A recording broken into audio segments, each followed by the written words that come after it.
প্রচলিত নির্মাণ পদ্ধতির মতো ইটের উপর ইট বা পাথর দিয়ে পাথর গেঁথে নয়, বরং স্তরের উপর স্তর সাজিয়ে নির্মাণ করা হয় 3D প্রিন্টিংয়ে।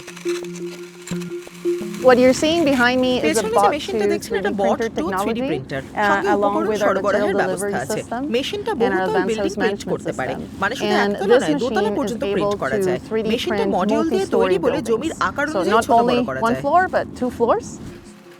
আশা করা হচ্ছে এই ধরনের প্রযুক্তি শুধু স্বল্প মূল্যের বাড়ির অভাবই নয়, মজবুত বাড়ির ঘাটতিও কমাতে পারে। কিন্তু এটি অত্যন্ত সূক্ষ্ম একটি প্রক্রিয়া। Our batch plant that's আমাদের almost মেশানোর যন্ত্রটি 250 feet of প্রায় hose 250 away foot is hose mixing পাইপের দূরত্বে concrete, অবস্থিত। and then that's going into সেখানে our কংক্রিট concrete মেশানো pump, হচ্ছে ও and then that concrete has to পাম্পে come through পাঠানো all of our হচ্ছে। hoses and তারপর get to সেটা here. পাইপ দিয়ে And এখানে we have a আসে। very খুব narrow সীমিত window সময়ের মধ্যে where that কংক্রিটটি concrete ঠিকমতো needs শক্ত to হতে stiffen হবে up- যাতে পরের stiffen up স্তরটাকে enough ধরে রাখতে for it to পারে। support the next layer. প্রতিষ্ঠানটির দাবি সবকিছু ঠিক থাকলে একটি বাড়ির মূল কাঠামো প্রায় 1 সপ্তাহেই প্রিন্ট করা যায়, যেখানে প্রচলিত পদ্ধতির কাঠামো তৈরি করতে 6 সপ্তাহ পর্যন্ত লাগতে পারে। If you say, hey, there's 20 steps ধরুন to একটা go বাড়ি from বানাতে মোট 20টা 0 ধাপ to লাগে। building a home, কি which চাইছেন there's তার more or উপর less নির্ভর depending করে on what কম you're বেশি looking হতে at. পারে। If you can take a প্রতিটা ধাপ percentage থেকে point or যদি half 1% বা percentage point out of 0.5% every one of খরচ those কমানো steps, যেতে পারে, then তাহলে ultimately you শেষ bring down পর্যন্ত the পুরো cost of home বাড়িরই and খরচ কমে ultimately you আসে। solve the housing crisis. আর এই সংকট সত্যিই বড়।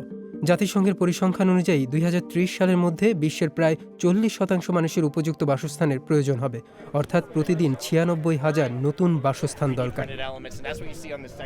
এছাড়া প্রতি 4 জনের একজন এমন পরিবেশে থাকেন যা স্বাস্থ্য ও নিরাপত্তার জন্য ক্ষতিকর। এমন ক্ষতিকর পরিস্থিতির একটা উদাহরণ দাবানল। এই বছরের শুরুতে লস অ্যাঞ্জেলেসে যেমন দেখা গেছে, তবে ঝুঁকিটা শুধু সেখানেই নয়, কলোরাডোর এই গ্রামীণ এলাকাতেও সেই ঝুঁকি রয়েছে।